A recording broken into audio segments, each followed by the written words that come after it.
Bismillahirrahmanirrahim. Assalamualaikum warahmatullahi wabarakatuh. Alhamdulillah. Alhamdulillahi binikmatil iman wal islam. Wa arsadana bihidayatil Qur'an.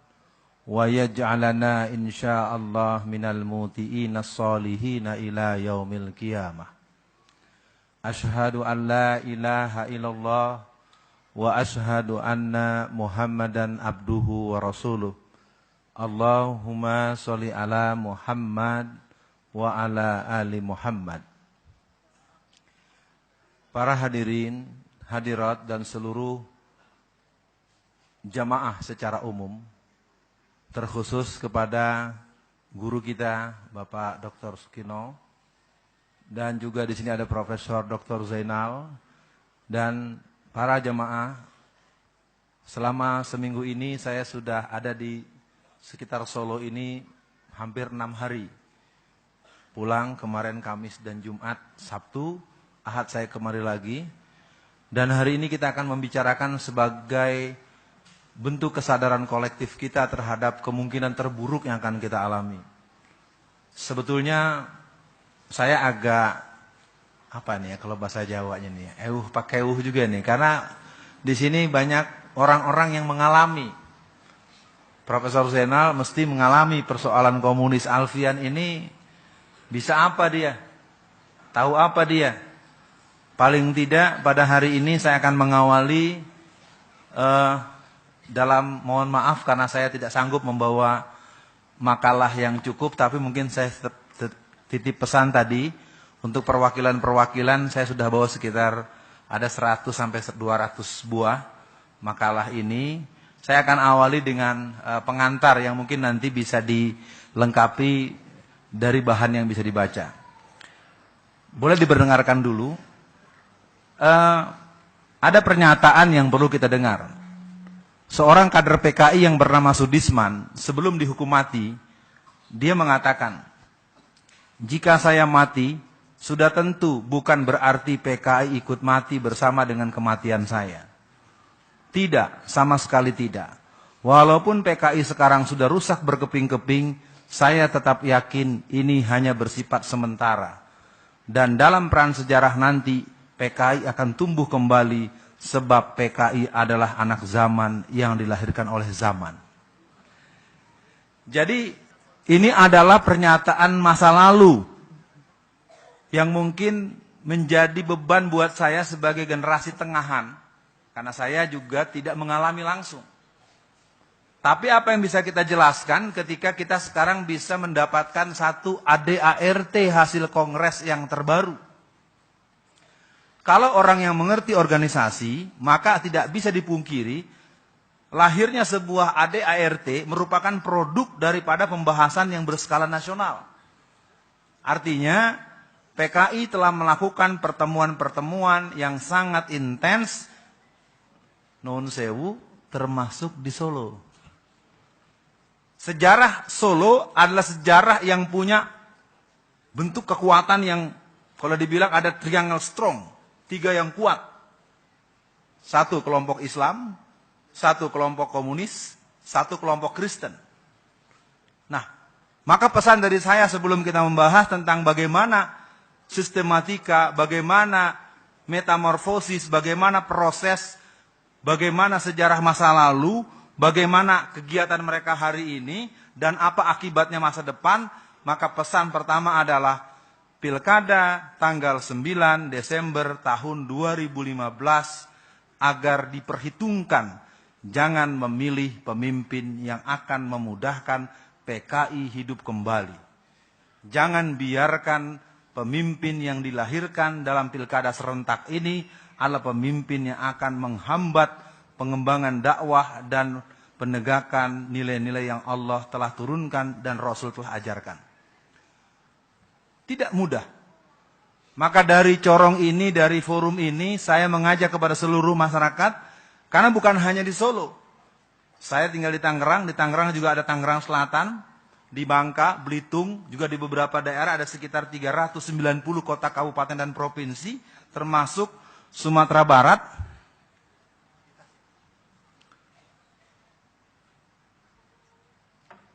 Adalah gerakan komunis, gerakan Kristen, gerakan Zionis Melayu, dan gerakan-gerakan yang sebetulnya kalau kita baca dengan mendalam, kita harus siap-siap.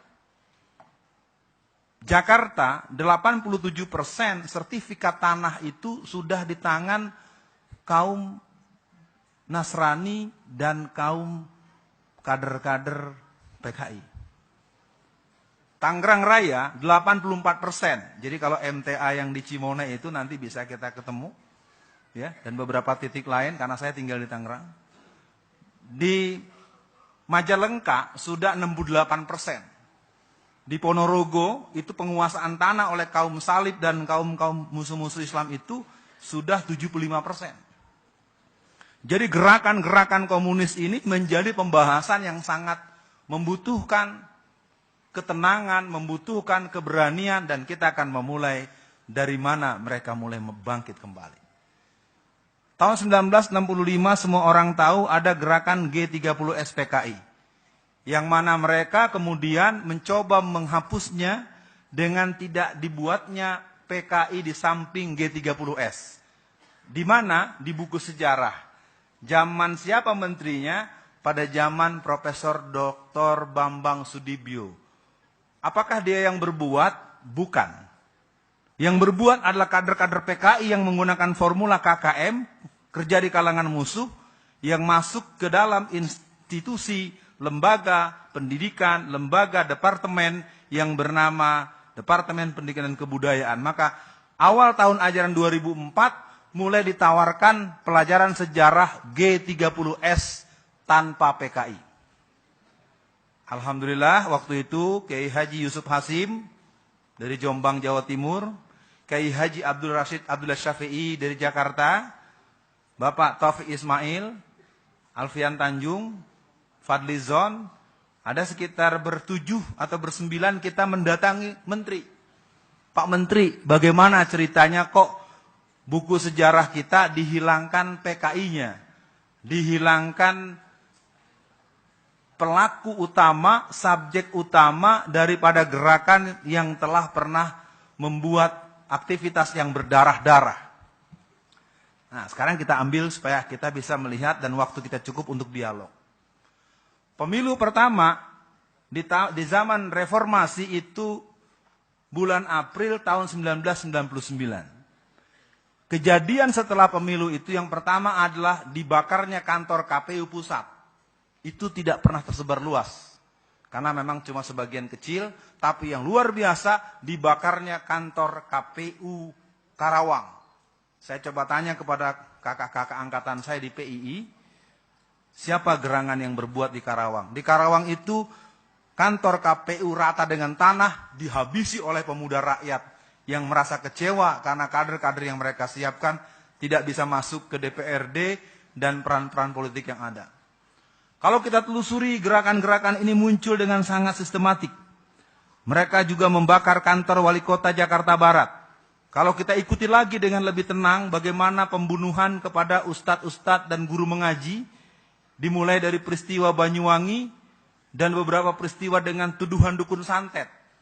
Karena dibunuhnya 144 ustadz dan ulama dan guru mengaji selama tahun 1998, Banyuwangi, Banten, dan beberapa daerah Periangan. Selama tahun 1999 telah dibunuh sebanyak 200 ustadz, ulama, dan guru mengaji dengan keadaan lehernya hampir putus dan perutnya itu ususnya terburai. Selama Oktober tahun 2000, 89 ustadz, ulama, dan guru mengaji dibunuh dengan kondisi yang sama.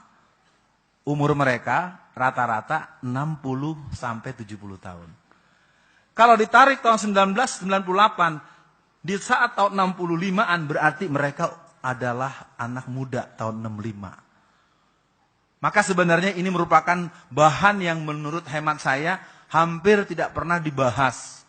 Karena memang sistematika, dendam, catatan, list daripada data-data arsip dari kaum-kaum PKI itu cukup serius. Mereka punya catatan siapa yang dulu telah membunuh kakek saya.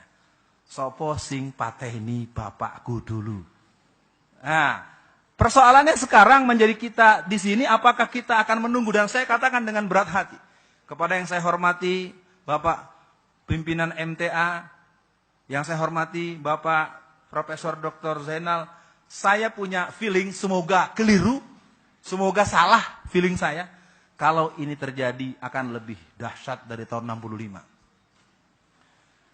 Mohon maaf, mungkin nanti bagian perwakilan bisa diatur dibagi, tapi yang berwarna memang saya hanya bawa sekitar 20 buah. Ini ada foto, yang atas namanya Dean Aidit, yang bawah ini Wahyu Setiaji. Saya harus sebut nama, karena Wahyu Setiaji itu adalah pemimpin PKI hasil produk Kongres PKI yang ke-10 di Desa Ngabrak, Magelang, tanggal 15 sampai 17 Agustus tahun 2010. Wakil ketua umumnya bernama Teguh Karyadi. Dia putra dari seorang kader PKI, tinggal di Semarang, ayahnya masih hidup. Dan tugas dia adalah membuat pasukan-pasukan bersenjata di kalangan para buruh tani dan kalangan para buruh-buruh pabrik dan lain-lain. Dia menggarap jalur Temanggung, Malang, dan beberapa basis-basis PKI pada tahun-tahun 60-an. Nah, pertanyaannya adalah ketika sedikit banyak saya membuka lansiran ini, lalu posisi kita ada di mana? Sementara Brigade Yesus dengan Laskar Kristus, Laskar Bunda Maria, pasukan Kelawar Hitam, pasukan Super Ninja, pasukan Paulus. Sementara pasukan Brigade Manguni yang menghadang saudara kita membangun masjid di Sulawesi Utara. Sementara Brigade Yesus dengan nama Gidi telah membubarkan sholat Id di takbir yang kelima. Malah mereka yang datang dan menghancurkan sholat berjamaah itu justru dipanggil ke istana, diajak makan siang sama-sama. Luar biasa. Gidi adalah satuan Brigade Kristen dan mereka menguasai 100% teritorial Kabupaten Tolikara. Dan mereka dibentuk tahun 2003, perwakilan 32 provinsi dengan keanggotaan 680.000 orang. Dan mereka Brigade Kristen bersenjata. Pertanyaannya, kenapa kalau ada apa-apa selalu disebut teroris? Kenapa kalau ada apa-apa umat Islam, pemuda Islam dituduh dengan tuduhan-tuduhan yang menurut saya ini sangat tidak bisa diterima. Kita ambil yang dekat saja lah. Kalau yang Paris mungkin sudah mulai mendengar ya. Itu bohong-bohongannya. Bom Alam Sutra. Kebetulan saya tinggal di Tangerang. Di sini ada Ustadz Junaidi dari Tangerang juga. Bom Alam Sutra itu ketika terjadi peledakan bom di sebuah pusat perbelanjaan Alam Sutra di Tangerang Selatan, langsung disebut teroris. Tapi ternyata ketika ditangkap oleh polisi, yang meledakkan itu seorang pemuda Kristen. Langsung tidak pernah lagi ada beritanya. Jadi ini pesan buat seluruh para masyarakat yang menyimak di majelis, yang mendengar di radio, yang menonton di berbagai belahan dunia. Kita hari ini harus tahu bahwa kita umat mayoritas yang telah lama kehilangan identitas. Kita umat mayoritas yang terlalu lama takut dengan bayang-bayang dan takut dengan mati yang cuma sekali itu. Ini persoalan kita. Jadi kalau bicara ke PKI, saya ingin katakan dengan bahasa singkat, PKI the real comeback. Dia sudah mengibarkan bendera Palu Arit beratus bendera di saat hari ulang tahun kemerdekaan Indonesia di Pamekasan, Madura, Jawa Timur. Dia telah mengibarkan bendera Palu Arit di Jember. Dia mengibarkan bendera Palu Arit di Payakumbuh, Sumatera Barat. Dia mengibarkan bendera Palu Arit di Taman Mini Indonesia Indah, Jakarta Timur. Di saat yang sama, di hari yang sama. Bagaimana kita bisa membayangkan ketika mereka berani mengibarkan, di saat yang lain, dia membawa proses pengadilan dagelan ke Belanda. Itu merupakan aksi pengkhianat dari seorang Nur Sahbani Kanca Sungkana dengan seorang Todung Mulya Lubis. Saya sebut nama. Saudara Nur Sahbani Kanca Sungkana, saudara Todung Mulya Lubis, kalian berdua adalah pengkhianat komprador daripada musuh agama dan musuh negara kita.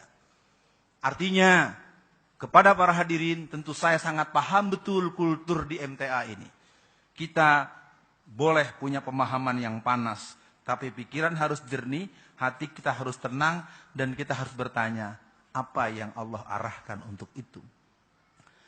Gerakan-gerakan kaum Freemason, gerakan-gerakan kaum Lucifer, ini merupakan gerakan yang harus dituduhkan dengan sedemikian rupa. Karena PKI merupakan salah satu sub-organ daripada operasi penghancuran dan regulasi instabilitas permanen. Jadi saya katakan, mohon maaf ini mungkin, Ustadz, bahasanya ketinggian. Kami ada yang kurang ngerti. Waduh, gimana nih ya? Ya sudahlah, pokoknya kalau nggak ngerti, lihat di mbah Google aja deh. Ya, kalau nggak paham, ntar tanya sama ponakannya. Tadi tuh Ustadz, bukan dicatat aja yang nggak paham. Nah, jadi kita akan coba teruskan dulu gerakan PKI. Gerakan ini kemudian bergerak sedemikian rupa, mereka mulai memasukkan orang-orang mereka di dalam eksekutif. Kita sebut yang jelas-jelas. 1, namanya Dita Indahsari. Catatan pertama, buku hariannya yang didapatkan oleh aparat kepolisian per tanggal 16 April tahun 1996. Dia mengatakan, well, partai kita yang telah dibubarkan 31 tahun yang lalu akan kita hidupkan kembali. Siapa Dita Indahsari? Dita Indahsari itu adalah staf ahli Kementerian Tenaga Kerja dan Transmigrasi. Saya bicara terbuka karena saya pernah berhadapan dengan beliau waktu acara di SCTV. Jadi saya begini Bapak Ustadz Sukino, bahwa yang saya sebut namanya memang sudah, apa kalau bahasa ininya, tingkat mutawatirnya saya berani berhadapan dengan mereka baik di hadapan umum maupun di pengadilan. Ya.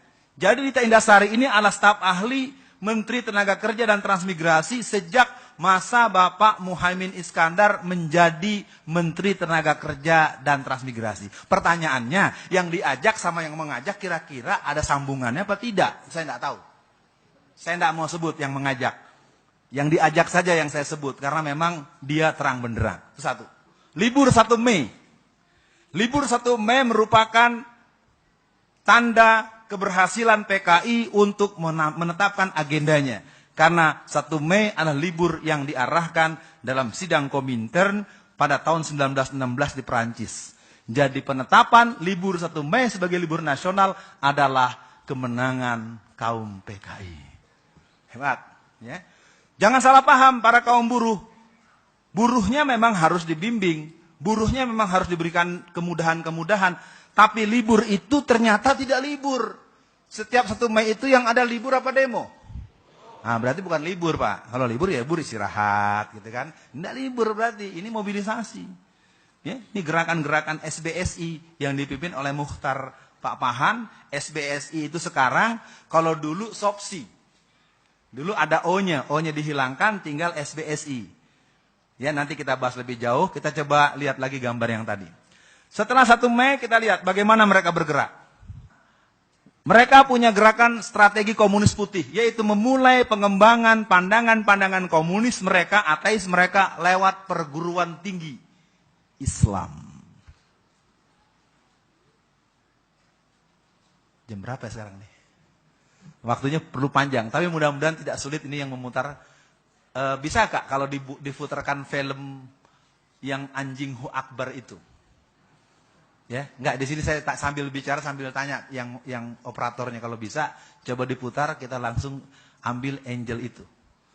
Nah, para hadirin berbahagia, jadi pada hari ini tentu saya harus membatasi waktu. Yang kemudian ya, karena ini merupakan fakta dalam orientasi sebuah perguruan tinggi di mana mereka mengajarkan satu kalimat yang tidak boleh diterima dalam konteks akidah. Kita diajarkan untuk kalimatan thayyibah. Ini kalimatut syai'ah. Yang berbahaya.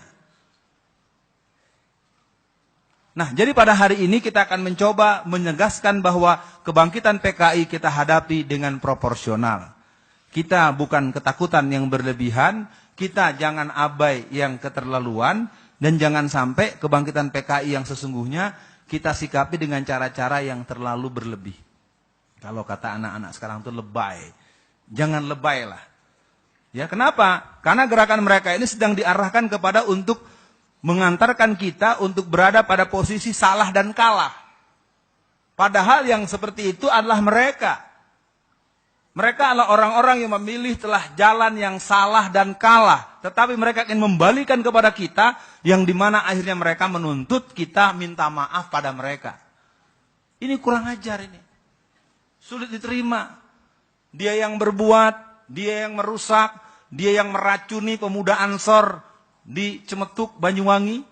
Bagaimana dia meracun anak-anak Ansor, 62 pemuda Ansor diundang pada tahun 1962.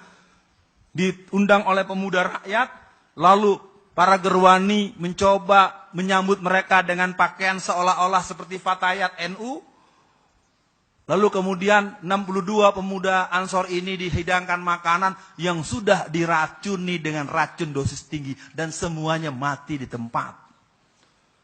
Apakah kita akan merasa persoalan sepele ketika mereka kemudian melakukan bentuk-bentuk gerakan-gerakan yang berikutnya? Nah, jadi para jamaah yang berbahagia, kalau kita ikuti gerakan ini secara sistematik, kita memang akhirnya akan bertemu kepada keadaan yang kalau boleh saya bilang, kita sangat terlambat. Karena yang sering muncul di berbagai tempat, saya mencoba menerangkan, memangnya ada apa Pak Alfian? Hari gini ngomong PKI, emang masih ada PKI-nya? Mari kita lihat bagaimana mereka menyerbu Suriah, bumi Syam berdarah hari ini.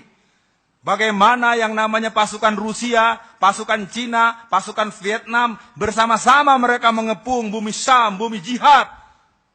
Wallazina kafaru ba'duhum awliya'u ba'di. Jadi dengan kasat mata, detik ini, menit ini, minggu ini, hari ini, orang-orang komunis seluruh dunia bergabung, mereka menggempur kaum muslimin di Suriah. Di dalam negeri, hari ini kaum PKI sedang disapih sementara. Coba tengok, tidak ada satupun kader-kader PKI yang jadi menteri. Budiman Sujatmiko tidak jadi apa-apa. Ripka Ciptaning tidak jadi apa-apa. Rieke Diah Pitaloka tidak jadi apa-apa. Dan para kader-kader PKI semuanya disimpan dulu. Untuk apa? Untuk menghadapi pemilu 2019. Sementara kaum muslimin membiarkan para calon-calon kepala daerahnya, membiarkan caleg-calegnya maju hanya karena uangnya banyak dan hanya karena bisa menyebar logistik dan hal-hal lain. Saya ingin katakan kepada para hadirin semua, gerakan PKI tidak untuk kita takuti berlebihan, tetapi pesan saya adalah gerakan mereka sangat berbahaya. Mereka kejar adalah pencabutan TAP MPRS nomor 25 tahun 66.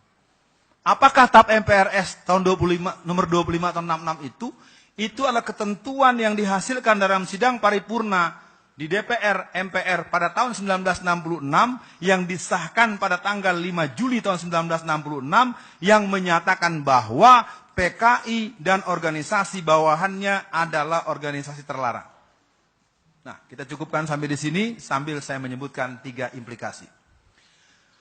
Kalau TAP MPRS nomor 25 tahun 66 dicabut, maka akibat yang pertama akan dikatakan dari segi hukum bahwa yang salah adalah lawan PKI. PKI tidak salah. Kan begini, ada TAP MPRS nomor 25 tahun 66 menetapkan kesalahan dan pembubaran PKI. Sekarang TAP-nya dicabut. Dalam ilmu hukum kan berarti ketetapan hukum yang telah ditetapkan dicabut, berarti PKI tidak salah. Karena PKI tidak salah, maka yang salah adalah musuh PKI. Siapa itu? Umat Islam dan Angkatan Darat. Poin pertama. Pada bulan September tahun 2005, sekitar 500 orang dari Kediri, dari Magetan, dari Madiun, dari Pasuruan, dari Blitar dan Banyuwangi, 500 orang yang usianya 70-80 tahun datang ke Pengadilan Negeri Jakarta Pusat. Jadi kalau yang suka ke Jakarta, itu ada namanya Harmoni, arah ke kota itu ada Pengadilan Negeri Jakarta Pusat. 500 orang, tokoh-tokoh PKI masa lalu datang ke sana dalam rangka untuk meminta pencabutan TAP MPRS dengan aksi kompensasi. Berapa dia minta kompensasinya? Satu orang 950 juta sampai 2,5 miliar. Dan mereka mengklaim punya anggota 20 juta secara nasional. Apa yang terjadi? Kalau itu dipenuhi, maka mereka akan punya modal paling sedikit 25.000 triliun. Nah, kalau kemudian poin yang ketiga, apabila TAP MPRS nomor 25 tahun 66 dicabut, secara otomatis PKI yang berlambang Palu Arit akan boleh ikut pemilu pada pemilu yang kemudiannya. Bendera Palu Arit berkibar dengan resmi, punya modal 25 triliun, 25.000 triliun. Kira-kira kalau mereka ikut pemilu jadi pemenang atau jadi pecundang? Menang 25. Baik, kita nonton dulu film yang dimaksud tadi.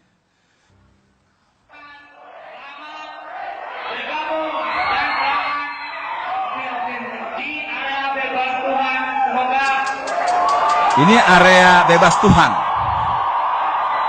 Orientasi sebuah perguruan tinggi Islam yang ada di Jawa Barat pada tahun 2010. Kita akan ikuti di ujungnya saja karena panjang sekali orasinya. Kita bersama-sama kita menafsirkan Quran. Kita tahu dan di sini di poin yang ada Tuhan yang takut sama akal manusia. Kalau Tuhan itu ada Tuhan yang bekejut sama dengan orang gila, di sana tidak bersabar. Di sana tidak bersabar juga kepada umumnya pemuda sendiri. Kita ingin bersama. Allahu Akbar. Allahu Akbar. يريدون أن يطفئوا نور الله بأفواههم ويأبى الله إلا أن يتم نوره ولو كره الكافرون. Ya, jadi para jamaah yang berbahagia, saya hanya ingin mengatakan kepada yang saya hormati Profesor Zainal, Ustaz Sukino dan semua jamaah MTA, kita orang yang bertanggung jawab untuk menjaga keutuhan NKRI. PKI telah bangkit, Syiah telah bergerak semakin cepat dengan pasukan pasdaran dan pasukan-pasukan khusus yang dikirim dari Iran. Wallazina kafaru ba'duhum awliya'u ba'd. Sementara yang kita punya hari ini tahsabuhum jami'a wa qulubuhum satta. Maka untuk bab PKI saya cukupkan dulu karena saya percaya gayung bersambut kata berjawab. Silahkan menyampaikan pendapat. Boleh berbeda, boleh mungkin membetulkan kekeliruan saya. Kalau bab-bab lain mungkin di lain waktu, supaya dialog ini lebih mengantarkan kepada proses penyamaan frekuensi. Karena kalau saya diminta menerangkan soal PKI, cukup waktu berapa saja. Saya insya Allah masih sanggup untuk menerangkan di bagian-bagian yang perlu dipahami. Kita kembali dulu sedikit ke layar tadi, PowerPoint tadi, supaya nanti kita melihat stressingnya di mana.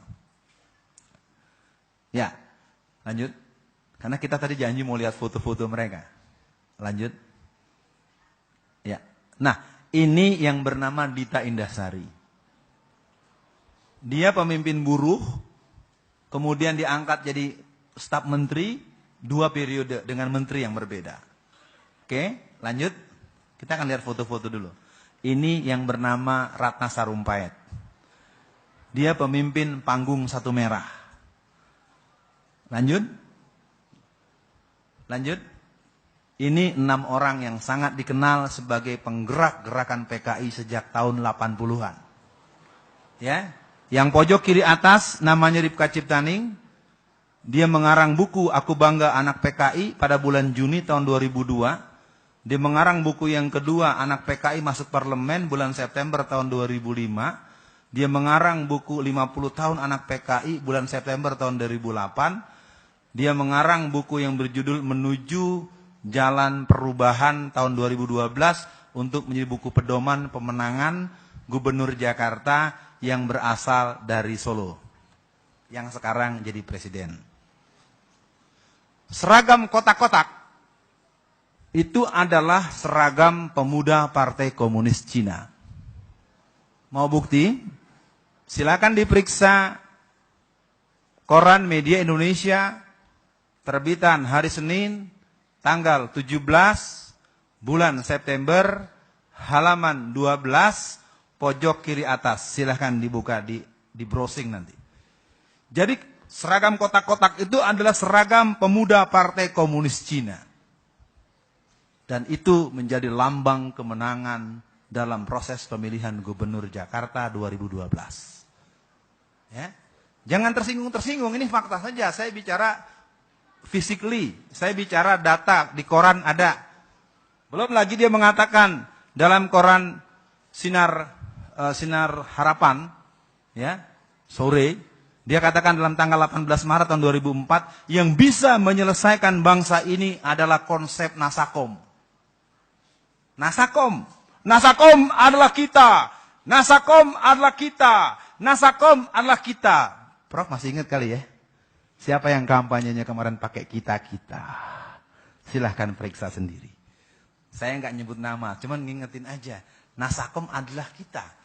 Kemarin kampanye ada yang pakai kita-kita nggak?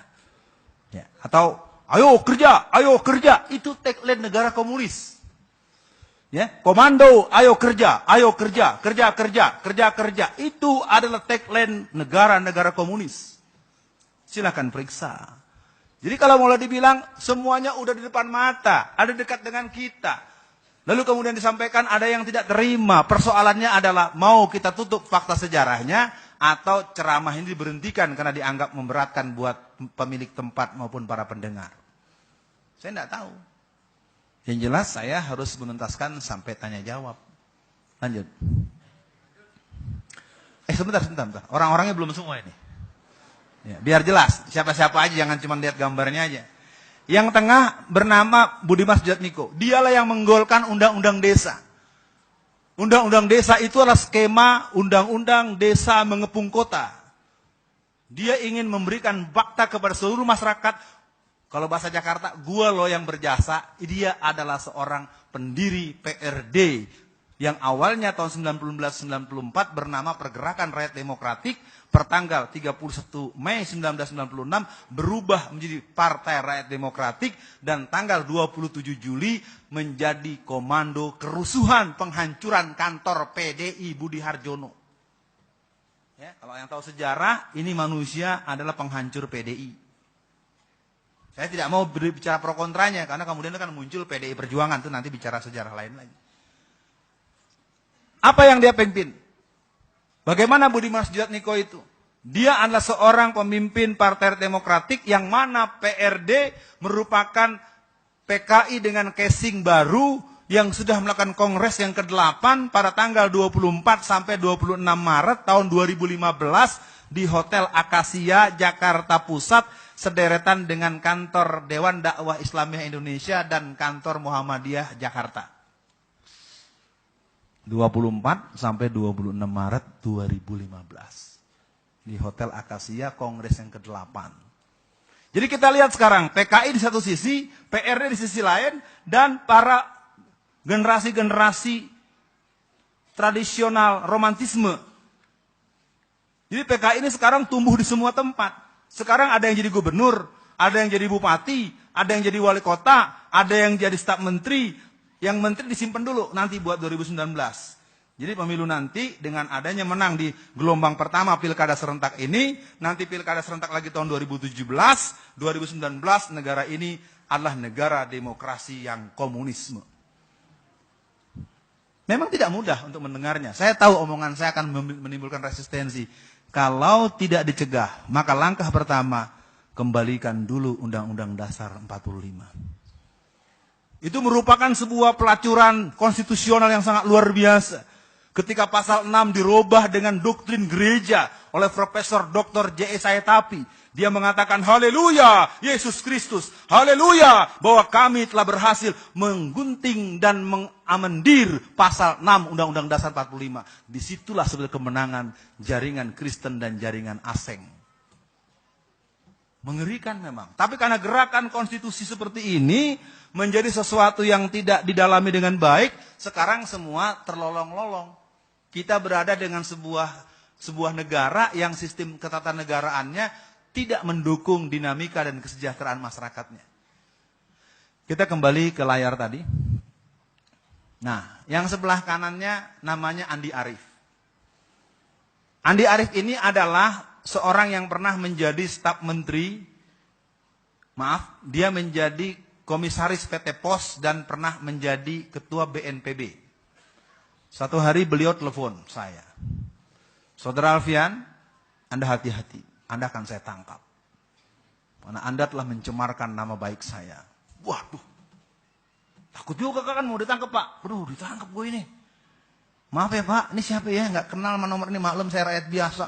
Saya Andi Arief. Anda telah mencemarkan kemana-mana, Anda sebut nama saya. Andi Arief anak Lampung. Kan lu sendiri yang bilang, I'm is young generation PKI. Oh, ha, ha, ha, ha, ha. Anda masih ingat aja sama saya? Kalau gitu tahu sama tahu aja lah. Katanya mau nangkep, nggak jadi ya. Jadi sekali lagi para hadirin, memang mereka ini sekarang pede. Ekonomi makmur, jadi pejabat.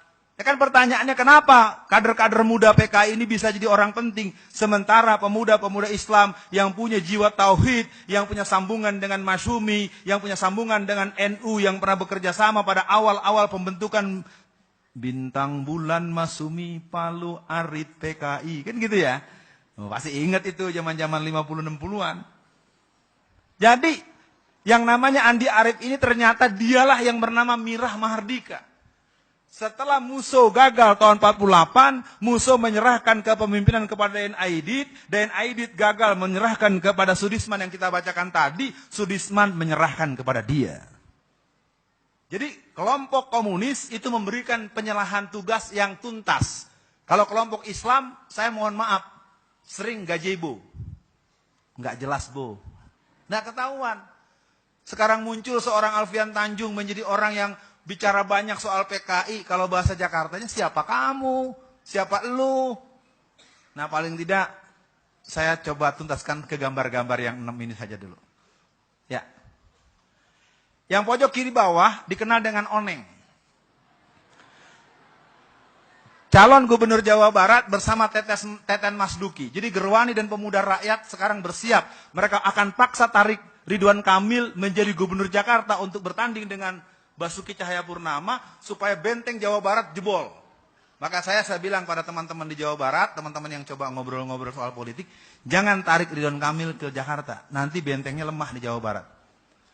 2002, dia adalah orang yang terang-terangan telah masuk pada jaringan komunis internasional.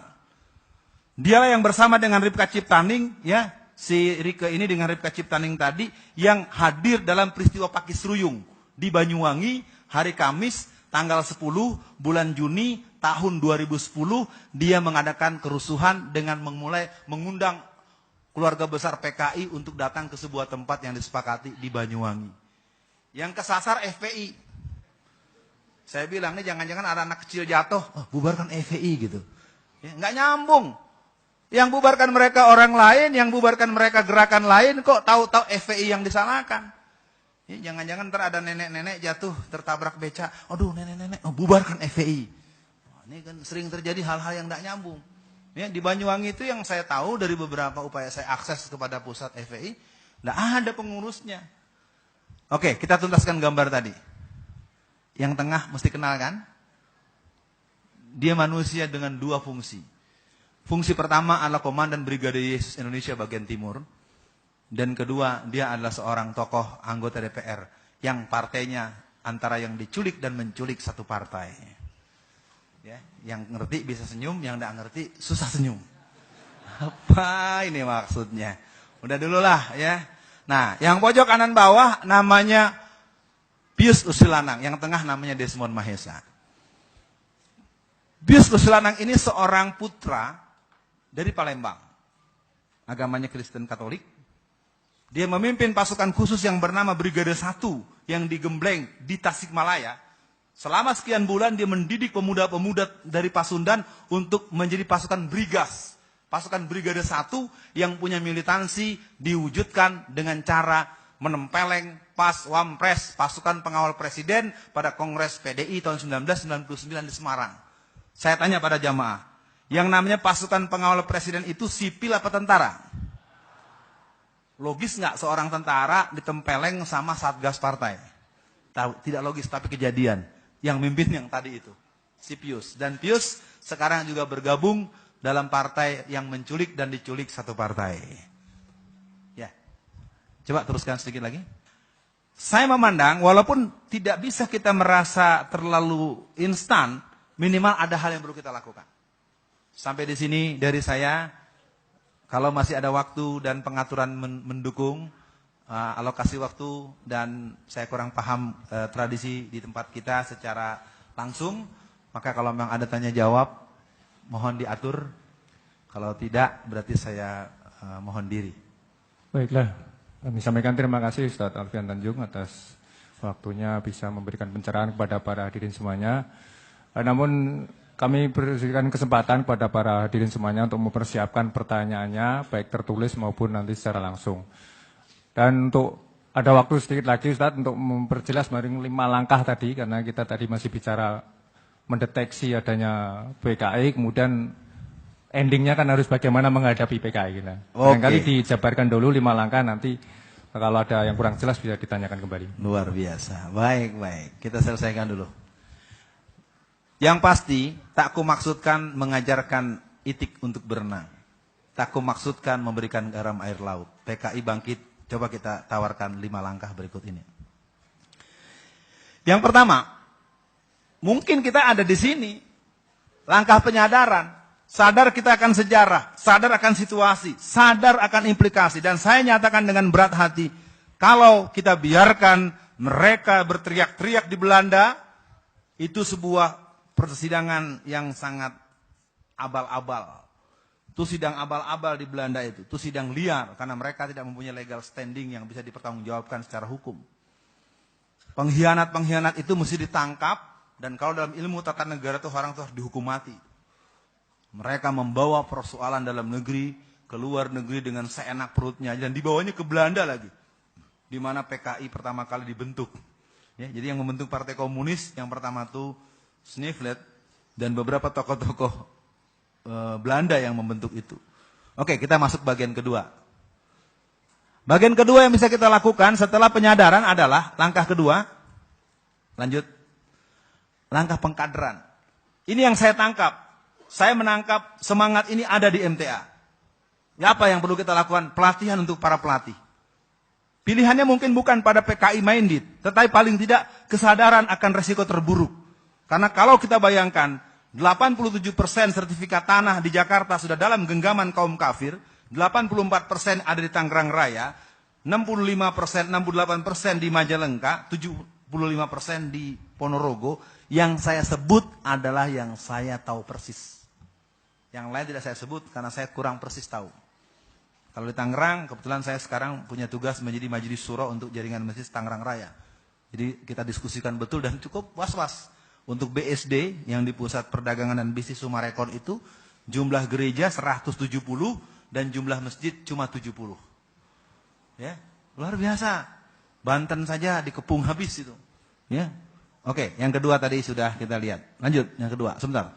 Pengkaderan kaum tani. Mungkin pembahasan ini bisa dialamatkan kepada STII. STII sudah mulai hidup kembali. Ya, dipimpin oleh Pak Abdullah Futeh dan sedang melakukan gerakan-gerakan penataan karena di sana ada beberapa tokoh-tokoh muda dari Malaysia yang pulang ke Indonesia. Yang ketiga kaum buruh. Jadi kepada kaum buruh, baik Sarbu Musi, baik gerakan buruh yang ada di kalangan Muhammadiyah, kalangan PKS, kalangan yang lain, agar jangan salah paham. Penetapan 1 Mei tadi bukan saya memusuhi pergerakan buruh, tidak. Cuman libur 1 Mei itu program PKI itu aja. Buruhnya harus dikawal, dikasih pengertian bagaimana undang-undang, bagaimana UMR, bagaimana UMK, dan bagaimana hal-hal lain yang buat kebutuhan mereka.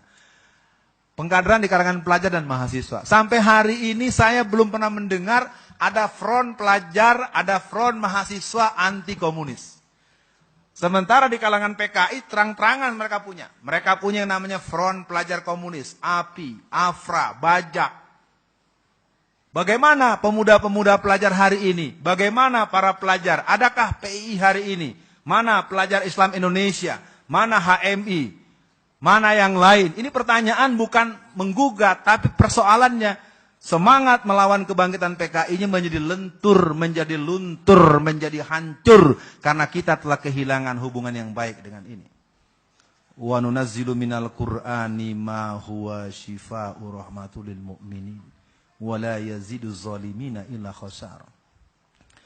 Al-Quran hari ini sering dikalahkan dengan sidang-sidang tesis dan disertasi. Al-Quran hari ini sering dikalahkan dengan kemampuan berpidato dan berorasi.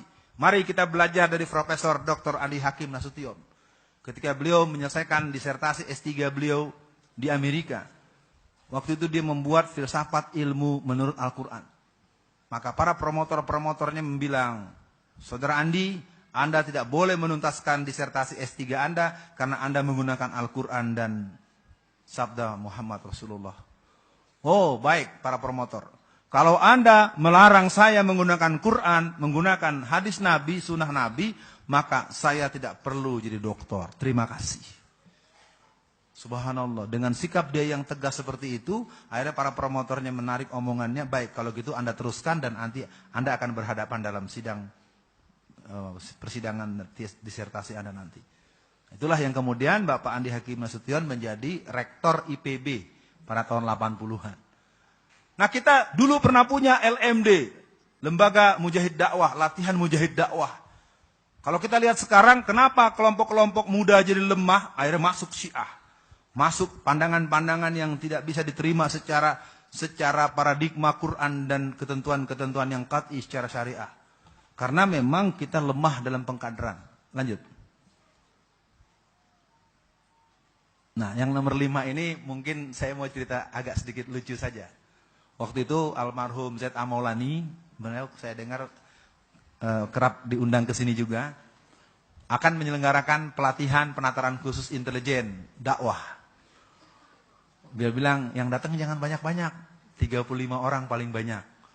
Waktu itu peserta entah kenapa akhirnya yang hadir 200 orang.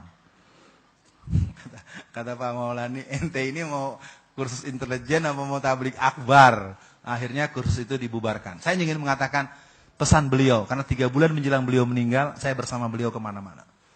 Apa yang beliau katakan?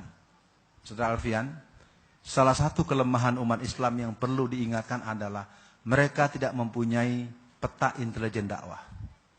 Akibatnya musuh ditemani, teman dimusuhi. Terbalik. Nah, ini mungkin menjadi pesan buat semua dan buat siapa saja. Saya hanya berpesan, tanggal 9 Desember nanti, jangan salah memilih yang akan memimpin umat kita. Saya tidak menyebut nomor dan angka, saya tidak menyebut nama dan tertujunya kepada siapa, tapi tanyakan pada Al-Quran, tanyakan kepada kebutuhan dasen, dasolen, secara sosiologi dan peran-peran politik masyarakat. Masih ada 2 poin lagi. Lanjut. Pembasisan. Lanjut. Pengondisian. Saya ingin mengatakan dengan sangat fair, dengan beberapa kegiatan, dengan rutinitas pertemuan jihad pagi ini, maka kita bermohon pada Allah, semoga forum MTA ini diberkahi oleh Allah Subhanahu wa Ta'ala. Allah jadikan ini forum tempat lahirnya para mujahid-mujahid tauhid yang takutnya hanya kepada Allah dan senantiasa memohonkan pertolongan kepada Allah untuk menegakkan kalimah Allah. Kenapa saya katakan seperti ini? Karena hari ini tidak ada lagi orang yang bisa, sebagaimana satu dokumen intelijen Kristen yang sempat saya pelajari dalam sidang Dewan Gereja Rahasia pada bulan April tahun 2001. Ada satu dokumen yang kalimatnya begini. Kita ini sebetulnya cukup was-was dengan kelompok muslim yang memberikan penjelasan terhadap rencana kita. Tapi kita punya beberapa catatan. Catatan pertama, bahwa umat Islam itu tidak mampu dalam berorganisasi. Mereka sering berpecah dan bertengkar di internal mereka. Mereka yang bilang, bukan saya. Yang kedua, pemimpin-pemimpin muslim ternyata sering gampang lumpuh di perjalanan dengan transferan atau dengan koper-koperan. Itu menurut mereka, bukan menurut saya. Ya, saya tidak ingin menuduh, jangan-jangan saya begitu juga, na'udzubillah. Ya, maaf para jamaah, jadi di kalangan Kristen itu sempat punya pengetahuan. Untuk melumpuhkan pemimpin muslim itu tidak usah ditangkap, jangan dipanggil-panggil dengan keras. Pergikan umroh, bangunkan rumah yang mewah, kirimkan mobil merek yang bagus. Ini mereka ya yang bilang, saya katakan kepada para jamaah, jadi mereka tahu betul. Di kalangan kita ini menurut mereka, bukan kata saya. Mereka bilang kelemahan yang pertama tidak mampu berorganisasi. cenderung salah-salahan, cenderung andel-andelan, cenderung ngurusin pengurus. Ya, organisasinya keren, tapi yang capek cuma 3 orang. Ya, kalau terkenal semuanya pakai seragam, pakai name tag. Giliran orang bubar, yang lain pada kabur. Capek cuma 5 orang yang bebenah. Bapak jangan ngangguk-ngangguk Pak, menyindir siapa nih Pak Alfian? Oke, dikit lagi habis karena permintaan tadi dari acara kita. Nah, pengkondisian yang keempat ini tenaga penggerak. Paling tidak menjadi penting buat kita menghitung. Untuk Solo, saya mengajak bagaimana kita melakukan kerja-kerja, terutama di kalangan kaum ibu, di kalangan kaum remaja. Tenaga-tenaga penggerak yang ingin melawan berbagai hal yang membahayakan negara dan agama kita. Waktu kita harus kita persingkat, lanjut. Publikasi, saya pikir kita bisa buka, bapak-bapak, ibu-ibu boleh buka juga di Facebook saya, atau buka di fanpage, atau buka di blog ya. Saya cukup banyak menerangkan tentang berbagai persoalan termasuk yang terbaru dan seterusnya. Kalau nomor 5 saya tidak berani bahas, itu keluhan kolektif. Terakhir. Nah, perlawanan tradisional, perlawanan konstitusional. Maka tetap tegas kita ingin menyatakan TAP MPRS nomor 25 tahun 66 jangan sampai dicabut. Tetap tegas Undang-Undang nomor 27 tahun 1999 jangan sampai diamandir. Ini persoalan dalam proses amandemen KUHAP atau rancangan Undang-Undang KKR Jilid 2. Ini persoalan yang mungkin tidak dipahami luas, tapi ini berbahaya. Lanjut. Perlawanan yang nomor 5. Yang nomor 5 ini saya hanya berpesan, mudah-mudahan pesan saya tidak berlebihan. Yang punya pesantren, yang punya masjid, yang punya lembaga-lembaga, mulai untuk punya latihan-latihan fisik. Entah bela diri, entah latihan-latihan yang mengarah. Karena yang saya heran, kelompok-kelompok Kristen itu latihannya luar biasa. Sejak tahun 2005, mereka tuh punya format Mei-Oktober. Mei-Oktober. Jadi ada yang namanya Brigade Yesus itu latihannya edisinya Mei-Oktober. Itu yang ikut rata-rata 2.500 sampai 5.000 orang. Dan bersenjata semua. Saya tegurkan beberapa kali kepada pihak aparat. Saya tanyakan, kok Bapak kalau yang Kristen nggak dipersoalkan? Oh, tidak ada perintah dari atasan. Oh, ya udah. Ya, jadi kalau yang Islam, nah ini pakai seragam nih, putih-putih nih, FPI nih. Nah, ini FPI ketangkep nih. Ini berarti teroris nih, kan begitu. Ya. Ya, saya tidak tahu, mudah-mudahan keliru saya dan saya cukupkan dulu, mudah-mudahan pemandu acara bisa memahami, belum puas betul, belum tuntas betul, tapi kelima hal yang sudah dimintakan sudah saya sampaikan. Mohon berkenan pada bapak-bapak dan ibu-ibu, saya punya permintaan, sebaiknya pertanyaan bersikap melengkapi, mendalami, memberikan peneguhan, dan membuat kita punya tingkat innallaha yuhibbul ladzina yuqatiluna fi sabilihi shaffan ka'annahum bunyanun marsus. Kalau mau berdebat yang sifatnya jadal, yang sifatnya perdebatan dialektik, yang sifatnya nanti kita di tempat lain saja, tidak usah di forum ini. Saya kembalikan pada pemandu acara. Baiklah, terima kasih Ustaz Alfian Tanjung. Cukup jelas insya Allah apa yang dipaparkan dari awal sampai akhir, artinya teruntutannya kita sudah bisa menangkap dari mulai kita mendeteksi, kemudian menghadapi, dan akhirnya kita bagaimana menangkalnya dan lain sebagainya.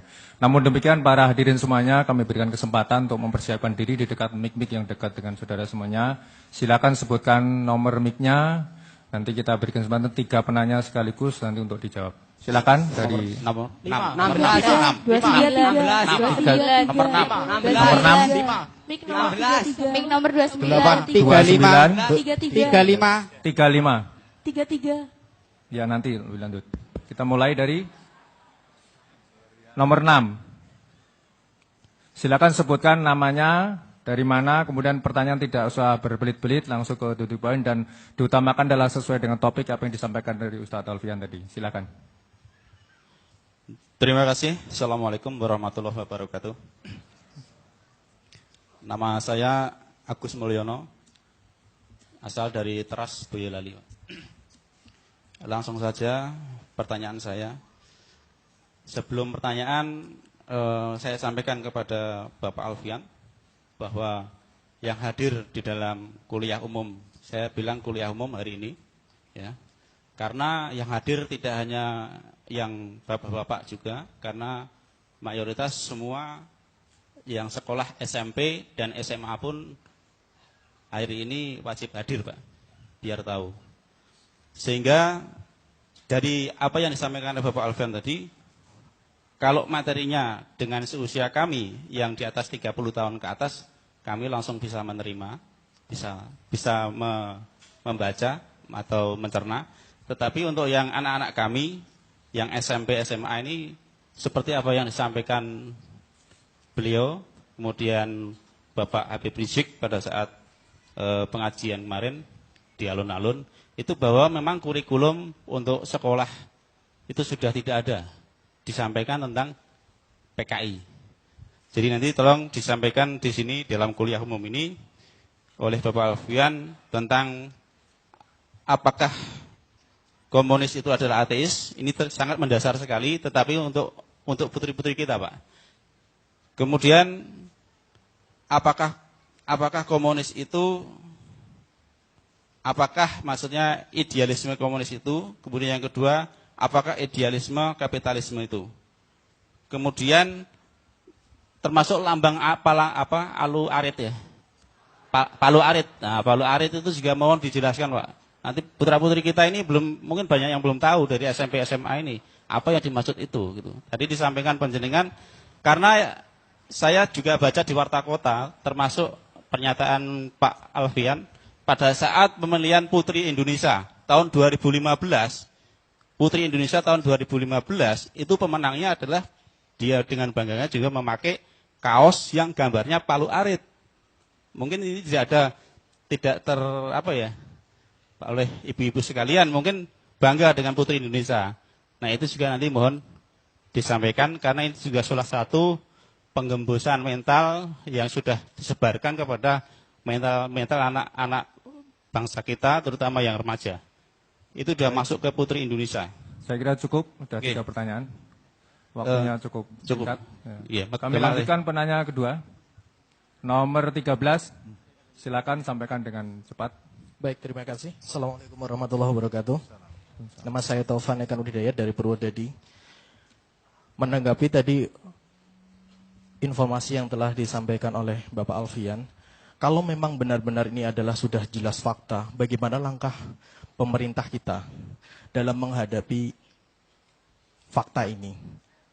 Negara kita kan punya intelijen. Menurut pengetahuan Bapak Alfian, gambarannya bagaimana intelijen itu dalam menghadapi pergerakan PK ini? Terima kasih. Baiklah, kemudian penanya ketiga nomor 35 dari lantai atas. Assalamualaikum warahmatullahi wabarakatuh. Waalaikumsalam. Nama saya Sumarwan, asli Gunung Kidul, domisili di Sukoharjo, ngaji di Sukoharjo 6, Ustaz. Jadi tadi disebut bahwa ada nama Mokhtar Pakpahan ya. Kebetulan saya mantan anak buah Mokhtar Pakpahan, Ustaz. Jadi sebelum saya gabung, kalau bicara Mokhtar Pakpahan, saya kira tidak lepas dari SBSI. Jadi sebelum saya gabung ke SBSI, saya pernah bertanya, apa bedanya antara, karena SBSI ini beraliran sosial demokrat. Apa bedanya antara komunis, kemudian sosialis, dan sosdem atau sosial demokrat?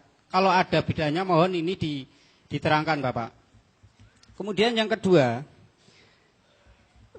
ketika kita Kongres Nasional di Asrama Haji Pondok Gede, saya masih ingat betul waktu itu, disampaikan bahwa sekarang sipil berkuasa, kita perintah militer.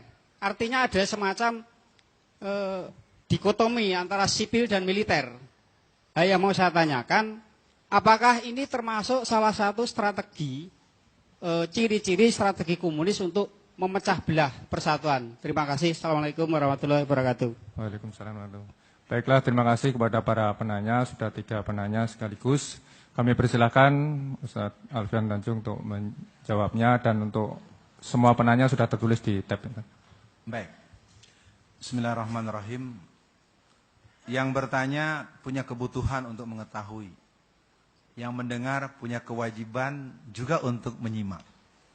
Karena saya ingin mengatakan gerakan PKI ini membutuhkan pasukan-pasukan yang cukup banyak untuk menjelaskan ini. Untuk keseluruhan bahan, saya hanya ingin mengatakan tidak berlebihan walaupun belum terbit edisi yang terbaru.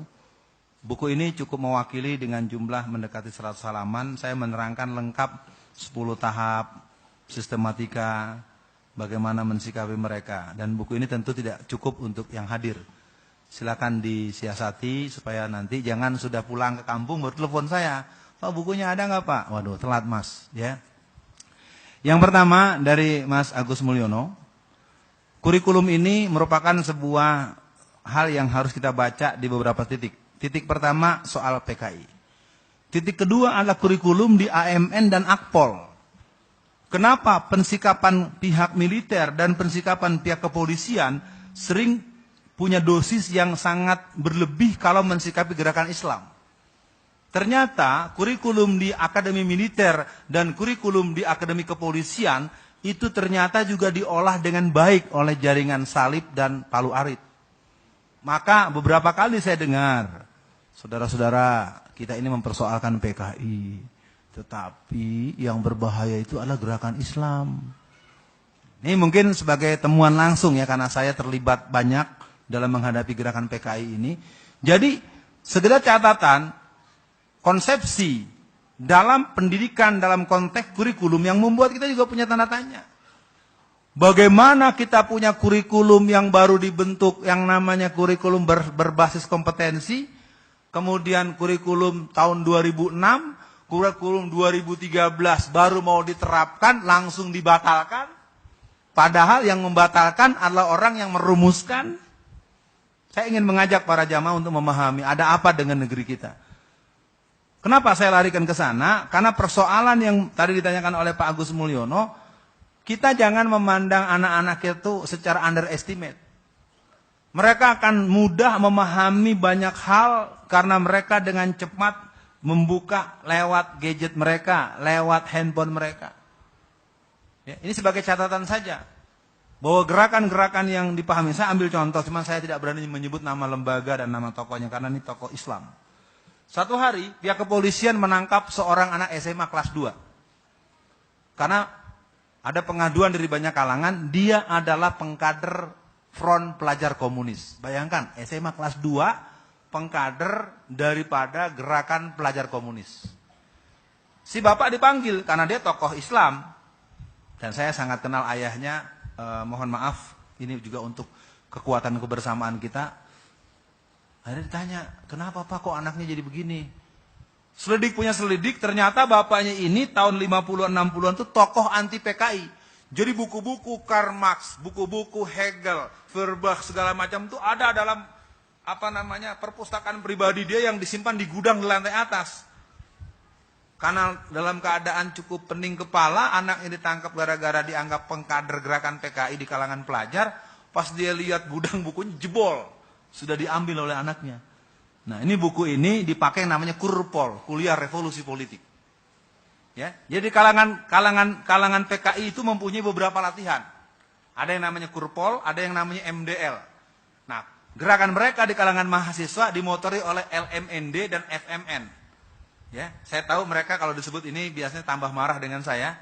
Nah, di kantor mereka tuh mereka pasang foto saya besar-besar. Ya, kalau mereka mau rapat suka dilempar pakai belati itu. Ya, kalau bahasa Betawi, kurang ngajar nih orang. Apa yang mau kita kerjain diomongin terus. Nah, yang ingin saya katakan pada Pak Agus Mulyono, bahwa kita yang merasa lebih tua dari anak-anak SMP SMA, jangan sampai salah. Jangan-jangan mereka lebih anti PKI dari kita. Atau jangan-jangan dia lebih PKI dari PKI. Oh iya. Sekarang tinggal bapak-bapak semua yang ada di ruangan ini yang usianya 70-80 tahun. Saya sering pertanyakan, bapak-bapak, saudara-saudara, ibu-ibu yang usianya 70-80 tahun, tentu bapak mengalami masa PKI itu. Saya coba langsung cek. Profesor Zainal, bapak mengalami kan masa PKI? Bapak boleh nanti sebut di bagian mana penjelasan saya yang keliru. Penting, karena saya kan anak baru kemarin nih. Ya kan? Ya saya kelahiran tahun 67, nggak ngalamin saya. Tapi saya bilang di mana tempat, orang tua boleh lebih tua. Orang tua boleh lebih bijaksana, bijak sini. Tapi kadang-kadang orang tua tidak tahu situasi terbaru. Oh iya, itu harus dibahas juga. Bukan menggurui. Bukan saya sok pinter, bukan. Supaya apa? Supaya dipahami dulu, anak-anak kita hari ini sudah sampai kepada pola hidup yang sangat hedonis. Yang sudah ateis. Mereka tidak penting dengan sholat. Silakan saja, saya 6 hari di sini, malam-malam tuh anak-anak banyak berkeliaran. Anak siapa itu?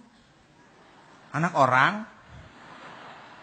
Iya, silakan saja, saya tidak berani teruskan. Jadi kesimpulannya, untuk itu, tadi saya sempat dapat kontak dari bagian pendidikan di MTA, saya pikir sikap yang bagus, kita perlu berbicara secara akademis, kita bertemu dengan para guru-guru segala macam, dan pilihannya hanya itu. Kalau kita masih menuntut pada pemerintah, sekarang pemerintah siapa? Sekarang siapa yang sedang memerintah? 13 angkatan telah berlatih di Partai Komunis Cina. Bahkan sekarang latihan-latihan kader partai tersebut memanggil instruktur dari PKC untuk persiapan pemilu 2015, pemilu 2017, dan pemilu 2019 untuk memenangkan jaringan merah di Indonesia. Lah mau minta tolong sama musuh. Gimana bang? Udah, nanti terlalu kesebut nggak bagus. Yang penting ngerti maksudnya. Komunisme adalah ideologi seolah-olah. Seolah-olah tidak ateis. Seolah-olah tidak anti HAM. Seolah-olah pro demokrasi. Seolah-olah. Tolong sebutkan pada saya di Cina, selain Partai Komunis Cina ada partai apa lagi? Tidak ada, nol. Tolong sebutkan kepada saya di Korea Utara, selain partai komunis yang dipimpin oleh Kim Do-jung Junior ini, selain partai dia, partai apa lagi? Nggak ada. Ya berarti tidak ada. Jadi bohong. Ideologi komunis itu adalah ideologi anti demokrasi. Bagaimana Stalin berkata, bagaimana Lenin berkata, aku rela untuk membunuh 30 juta manusia asalkan aku tetap berkuasa. Kalau orang yang mengerti logika hukum, logika perilaku, kalau ada orang secara latensi punya ikrar, aku rela, aku gembira, aku senang hati untuk membunuh 30 juta orang. Kalau saya tanya para jamaah, kalau orang itu bernama Alfian, Alfian harus diapakan? Berarti pinter namanya. Begitu. Jadi jangan salah melihat. Sama dengan cerita yang berhubungan dengan persoalan-persoalan pedofil. Kemarin wawancara RRI ke saya. Pedofil dikebiri. Ada Pak Dokter nih lebih ngerti. Ya, kalau dikebiri biasa dia akan mengalami abnormalitas di bidang lain. Ya Pak ya, jadi kejem, jadi sadis, ya. Fungsi seks terhenti nggak bisa, tapi yang lainnya jadi ganas. Ya, tanyalah pada ahli hukumnya lebih detail nanti. Untuk lambang Palu Arit, saya pikir itu lambang yang sangat populer untuk menggerakkan para warga-warga di desa-desa. Kalau di Jakarta, kalau di Jogja, kalau di Solo yang di bagian perkotaan gambarnya roda gerigi. Ya. Jadi roda gerigi yang dipakai lambang PRD itu merupakan sebuah kongruensi dengan Palu Arit dan soal tafsirannya adalah gerakan-gerakan kaum bawah tanah, kaum bawah, kaum proletar, kaum miskin. Yang mereka sering membawa-bawa istilah Islam, kaum mustadafin. Yang pada tingkat tertentu kita sering disarukan dengan statement-statement kaum Syiah, walaupun itu bukan punya dia, itu juga ada di Quran. Istilah itu milik kita semua. Jadi kembali kepada soal komunis adalah paham ideologi seolah-olah. Saya bacakan saja hasil kongres para ulama tahun 57 ya, yang sempat saya masukkan dalam lampiran buku saya. Keputusan Kongres Alim Ulama seluruh Indonesia di Palembang 8 sampai 11 September 1957. Setelah mendengar dan membahas secara mendalam ideologi ajaran komunis, mengambil kesimpulan sebagai berikut. Ideologi komunis dalam lapangan falsafah berisi ateisme, anti Tuhan dan anti agama. Ideologi komunis dalam lapangan politik adalah anti demokrasi. Konkret, luar biasa orang tua kita masa lalu. 907 ulama seluruh Indonesia berkumpul di Palembang untuk membahas bagaimana mensikapi komunis. Jadi kalau ada orang teriak-teriak mengembangkan ideologi komunis lalu bilang dia tidak ateis, itu namanya pura-pura bohong. Ya, jangan mau dibohongin sama penjahat yang udah biasa berbohong. Ya, nggak ada. Komunis itu adalah penganut komunisme itu adalah penganut ideologi seolah-olah. Seolah-olah tidak ateis. Contoh, anak-anak, apa sebabnya Patimura tertangkap? Ada iklan kan di TV kan? Anak itu jawab, takdir bu. Ya kan? Lalu anak itu diapain? Dihukum oleh gurunya. Hati-hati nih. Ketika orang mengembalikan sesuatu kepada Allah, la haula wa la quwata illa billah. Hasbunallah wa ni'mal wakil, ni'mal maula wa ni'man nasir. Orang yang mengembalikan urusannya kepada Allah, inna lillahi wa inna ilaihi rajiun. Lalu dia dihukum oleh gurunya. Berarti guru ini sedang memainkan peran iklan ateis komunis. Tinggal kita cari gurunya yang komunis atau yang membuat skenario iklan itu. Atau di samping Agim ada Ajimi. Oh, Bapak-bapak kalau kita belajar dalam teori komunis itu ada yang namanya proses destruksi ekstensi gitu. Bagaimana agar orang itu dihina orang. Ya, penghinaan ulama. Kita menganggap tampilan Ajimi itu, saya tidak bermaksud menghina ciptaan Allah. Tapi kan bagaimanapun Agim itu seorang ulama, seorang pemuda Islam yang kata-katanya sangat santun. Dan beliau nggak punya kesalahan kok. Cuma nikah lagi baru juga 2. Waduh, bab ini saya enggak tahu, nanti besok Pak Sukino marah sama saya ini. Ya, asalah di mana? Orang menikah lagi kan bukan berzina. Tadi dibacakan ayat tentang wala taqrabu zina. Ibu-ibu coba dijawab, bapak-bapak diam dulu. Ibu-ibu, poligami itu zina apa bukan, Bu? Ya selesai, Bu, udah. Selesai. Mau masalah apa lagi? Bukan masalah. Bukan ya kan? Nah, tapi tergantung nanti mau ikut Dewi Yul atau Dewi ikut Tia Subiakto atau Tri Utami. Kalau lewat Dewi Yul minta cerai. Kalau lewat Tri Utami lepas jilbab.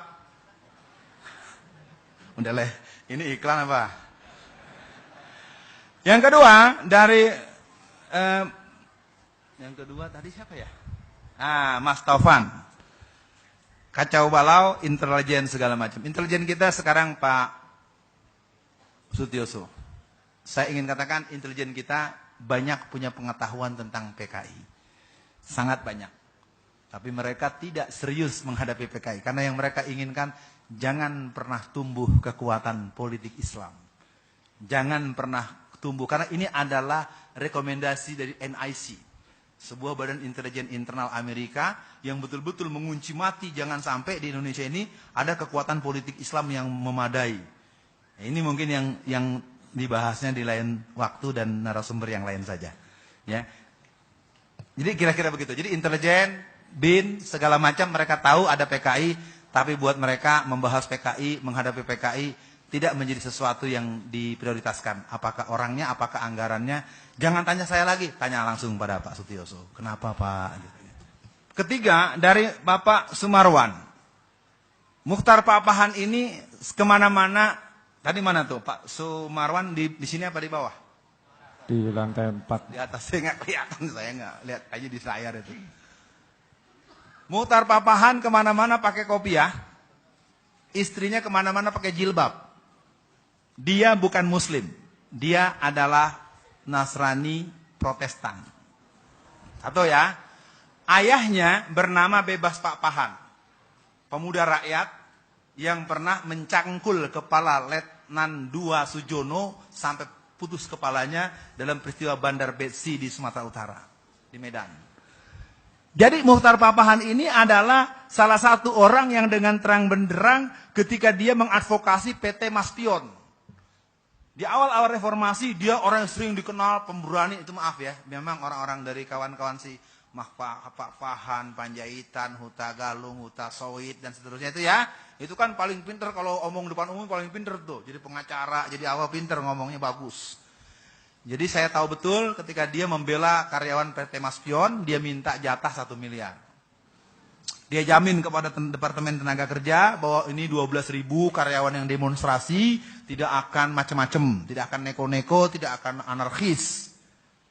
Tapi di kalangan para buruh yang demo dia bilang, saudara-saudara, uang untuk Anda tidak cair kalau tidak diperjuangkan oleh saya. Akhirnya dapat lagi duit 2 miliar. Yang dasar PKI saya bilang ya. Tapi memang begitu. Nah repotnya kemana-mana pakai kopiah. Kemana-mana istrinya pakai jilbab. Nah itulah yang penting buat kita di waktu lain atau di cara menyampaikan yang lain perlu saya ingatkan. Ini perlu diperhatikan. Karena tahun 2005 pernah terjadi hal yang sama ketika ada sebuah pengkaderan di sebuah kabupaten, 34 sekolah, itu ada materi tentang kristenisasi. Ketika dibahas kristenisasi itu ada 2 peserta selalu membantah, selalu meminta agar materi dihentikan. Akhirnya narasumber itu tidak tahan, ujungnya ditanya, Adek, kamu agamanya apa? Dibuka jilbabnya, ternyata di balik jilbabnya 2 kalung salib. Nah ini juga sama nih, kita kan yang ngaji ribuan orang ini. Ya, Anda jangan tenang-tenang aja di sini nih. Ada yang punya rekaman, ada yang pura-pura. Sama waktu zaman Pilpres. DPC PDI Perjuangan Jakarta Timur mengeluarkan edaran. Barang siapa orang yang berkhutbah dan berceramah, menyampaikan pengarahan pada calon tertentu, tangkap. Waduh, baru tingkat kabupaten aja suruh nangkep ustadz. Akhirnya saya jadi khotib tuh di Masjid Baitur Rahman di Jakarta Pusat. Saudara-saudara, sebelum khutbah diteruskan, tolong tengok kiri kanan. Kalau ada yang mencatat dan merekam, tangkap dia. Wah, keren. Kabur 2 orang lari. Itu tuh Pak, pengurus PDI Jakarta Pusat. Enggak boleh dong, jangan mentang-mentang. Yang ditangkap itu yang salah, melanggar undang-undang. Jangan orang tidak boleh punya pendapat lain kalau dia menghancurkan TV One Yogyakarta, tidak anarkis. Ya, FPI baru demo dikit saja suruh bubarkan FPI. Kesian FPI dibubarin dulu nih pakai seragam FPI lagi. Ya. Di Solo ada FPI enggak? Ya, asal bisa baik-baik aja sama yang lain. Jadi gitu Pak Marwan. Nah, sekarang pertanyaan tadi, bedanya komunis, sosialis, sosdem. Yang jelas kalau sosialis ini adalah ideologi yang mungkin agak dekat dengan para pendahulu kita.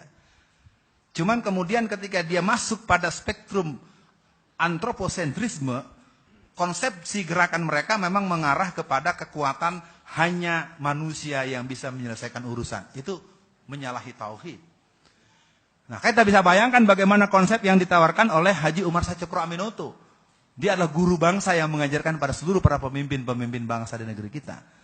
Nah, soal perbedaan-perbedaan, kalau saya sih ingin mengatakan istilah-istilah boleh beragam. Kalau dia tidak masuk pada posisi diametra bertentangan, dia adalah welcome. Kalau sosdem, saya pikir tadi itu, ya pura-pura demokrasi padahal tidak.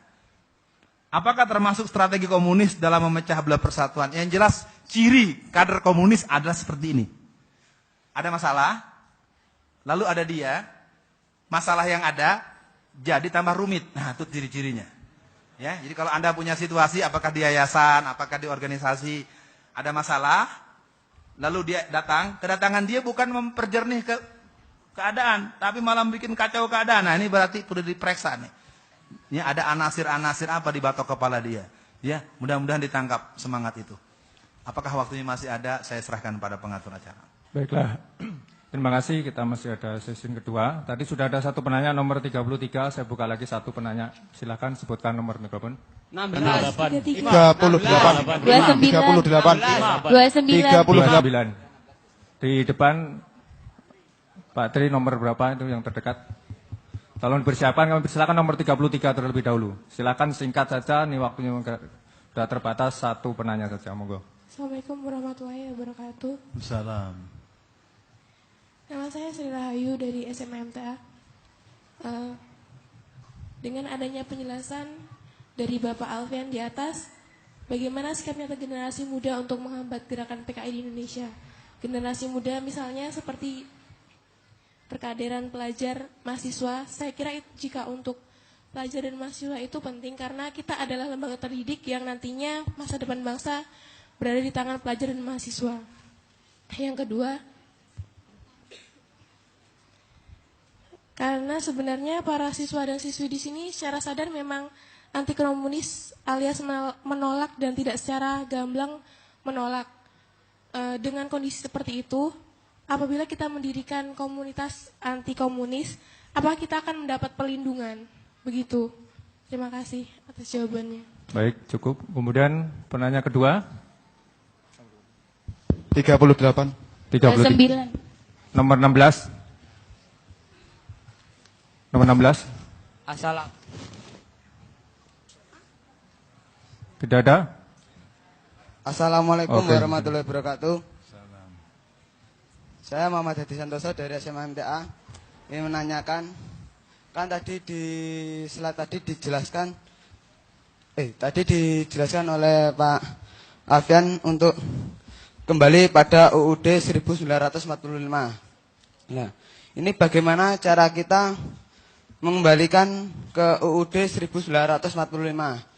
Jika dilihat itu orang-orang bisa berbicara, kita harus kembali. Tetapi dilihat dari praktek itu, orang-orang itu masih jauh atau menyimpang dari UUD 1945.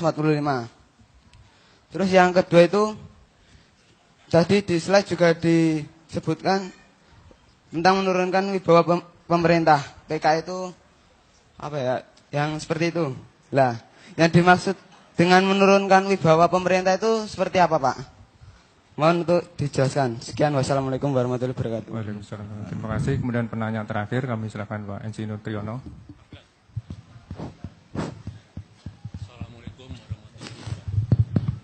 Nomor mic 14, tolong sound system. Nama saya Triwono. Saya warga MTA dari Solo.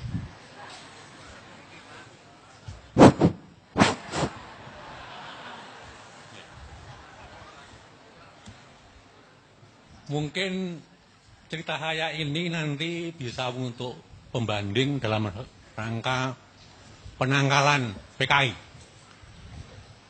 Saya pada waktu PKI berontak menjelang tingkat 2 di Gajah Mada. Jadi saya aktif untuk bisa juga berpartisipasi menanggulangi gerakan PKI itu. Saya ingin menyampaikan setback yang saya alami di desa. Saya seorang desa yang keluarga saya di lingkungan Pamong Desa. Bapak saya itu mempunyai pembantu dari anaknya PKI Kas Madiun. Pada waktu itu semuanya orang yang tidak punya anak bapak dan ibu, itu biasanya dititipkan di kelurahan, di pedesaan. Namun melitanya warga atau keturunan PKI itu, pada waktu pemilu pertama, saya masih SD, itu pembantu saya itu yang sudah mulai nyoblos, itu nyoblos PKI. Saya ngerti itu, saya nginjeng dari biliknya itu. Nah, saya anak kecil ya. Oh PKI itu, pembantu kita PKI. Nah, saya ngomong penama PKI. Terus yang kedua, saya tahun 81 sudah menjadi pimpinan pertanian di Sukarjo. Pada waktu itu pemerintahnya Pak Harto getol-getolnya membina kelompok tani. Setiap kelompok tani yang baik, pimpinan mantan PKI atau bekas PKI atau PKI yang sebetulnya ya baru menyelinap lah begitu kira. Saya mengatakan bahwanya PKI itu militan sekali. Istilahnya dulu militan, tapi sekarang nggak militan, istilah yang lain. Nah, terus begitu saya perjalanan di pemerintahan cukup lama, pindah-pindah ke mana aja, baik di Jawa dan luar Jawa, saya pensiun ngaji. Ini yang penting ngaji ini. Saya merasa pada waktu PKI meletus itu, orang itu nggak ngerti agama semuanya. Itu abangan, kalau istilah Solorayan abangan. Dulu belum istilah Solorayan, masih ek atau Karidinan Surakarta. Nah, dengan seperti itu, sebetulnya menunjukkan bahwanya agama pada waktu itu dan kelas Madiun, saya kira lebih juga susah. Dan menurut sejarah, pada waktu yang Belanda kan orang belajar Al-Quran saja kan nggak boleh. Cuma suruh membaca saja, nggak boleh mempelajari isi dan mengamalkan. Nah, setelah saya pensiun, belajar agama yang benar di MTA. Saya merasakan sekali. Nah, kalau supamanya zaman kelas PKI, Madiun, zaman 65-64, PKI berontak, Indonesia sebagian besar sudah seperti MTA ini, orang-orangnya, insya Allah sudah bisa menangkap sendiri. Saya yakin. Karena apa? Di MTA ini dipelajari betul-betul dengan kesadaran yang tinggi sampai mengamalkan isi semua Al-Quran. Demikian juga As-Sunnah. Sayangnya mungkin jangan-jangan itu orang itu ya, itu sering mendemo kalau ada pengajian itu di mana di demo. Sampai sekarang Demak itu mungkin masih, biarpun sekarang sudah mereda. Artinya Pak, dari dirikan yang tadi disebut Bapak tadi, itu belum ada. Bahwanya ngaji yang baik, mempelajari agama yang baik, itu sebetulnya penangkal utama. Silahkan nanti ikut belajar sebulan saja di sini. Seperti saya sekarang sudah 10 tahun setelah pensiun. Sekarang umur 70 ya, lebih. Itu betul-betul meyakini. Makanya anak saya utamakan untuk ngaji. Itu sudah beres. Tidak perlu mungkin, mohon maaf ya. Ya, itu kan pemerintahan itu. Saya orang pemerintahan lama. Saya 34 tahun di pemerintahan. Lah, oleh karena itu usul saya ini mendukung dari Pak Alfian ini. Bagaimana? Kalau ya agama-agama kita, maksud saya Islam ini betul-betul dipelajari dengan baik, Al-Quran dan Sunnahnya, sehingga betul-betul orang itu ngerti agama dan betul-betul tahu bahwa hanya lebih kalau PKI itu ateis dan nggak percaya pada Allah. Demikian, mudah-mudahan ada manfaatnya. Ini sekedar sekelumit cerita saya. Terima kasih. Wassalamualaikum warahmatullahi wabarakatuh. Terima kasih. Sesi kedua 3 penanya. Kami silakan untuk menanggapi satu persatu. Bismillahirrahmanirrahim. Yang pertama dari Adinda Sri Rahayu. Skenario generasi muda untuk menghambat komunis di Indonesia. Saya pikir kalau bahasa leveling, bahasa grade, agak susah memang. Karena lompatan terlalu jauh. Karena generasi sekarang kan generasi EGP. Emangnya gue pikirin, emangnya ada apaan? Ya keles. Ya sulit. Ya kepo banget ini ya, kan gitu ya. Ya, jadi artinya persoalan ini menjadi persoalan tersendiri karena generasi kita ini generasi malas berpikir. Ini sulit dibantah. Dan saya ingin mengatakan, tentu jawaban saya bukan berarti sebagai bentuk untuk melemahkan keinginan mengadakan perlawanan di barisan pelajar. Saya hanya menghimbau semoga kader-kader PII di seluruh Indonesia kembali seperti tahun 67 sampai 70-80-an. Kembali menghidupkan semangat karena memang waktu itu tanggal 17 Agustus tahun 1960 bersamaan dengan keluarnya SK nomor 200 tahun 1960 hasil provokasi daripada PKI, dibubarkanlah partai Islam yang bernama Masyumi. Saya teruskan dulu sedikit lagi ya. Ini karena kalau yang mati-mati begini nggak apa-apa, yang penting suara masih terdengar. Ya. Jadi untuk Sri Rahayu maupun teman-teman termasuk Mas Budi Santoso tadi yang sama-sama level SMA, mungkin bisa dipikirkan. Dan saya sudah bicara dengan Pak Medi maupun dengan beberapa tokoh-tokoh di sini. Yuk kita, dan saya siap untuk hadir dalam forum-forum yang tidak harus dipublisir secara internasional. Karena melawan PKI ini kita harus siapkan gerakan perlawanan dia atau kita yang mati. Kenapa? Karena mereka sudah mempersiapkan itu. Saya bacakan di ADART mereka yang terbaru. Dalam ADART mereka hasil kongres terakhir, ada kalimat akhir di ADART mereka seperti ini. PKI berseru kepada buruh dan kaum tani, kaum intelektual revolusioner, kaum pengusaha kecil, kaum pengusaha nasional patriotik, kepada semua orang Indonesia, laki-laki maupun perempuan, dari semua bangsa, suku bangsa, berkemauan baik untuk bersatu padu, melakukan revolusi bersenjata, menggulingkan rezim reaksioner. Jadi sampai sekarang mimpi mereka itu seperti itu. Jadi saya sedang ingin membuat satu, kalau dengan Pak Triyono, mohon maaf Pak ya, Bapak bagus juga sih Pak 10 tahun itu ngaji. Lebih bagus lagi Bapak ngajinya waktu aktif. Ya, karena banyak tokoh-tokoh kita tuh baru mau ke pengajian udah pensiun. Akibatnya perlawanan tidak seiring dengan kekuasaan.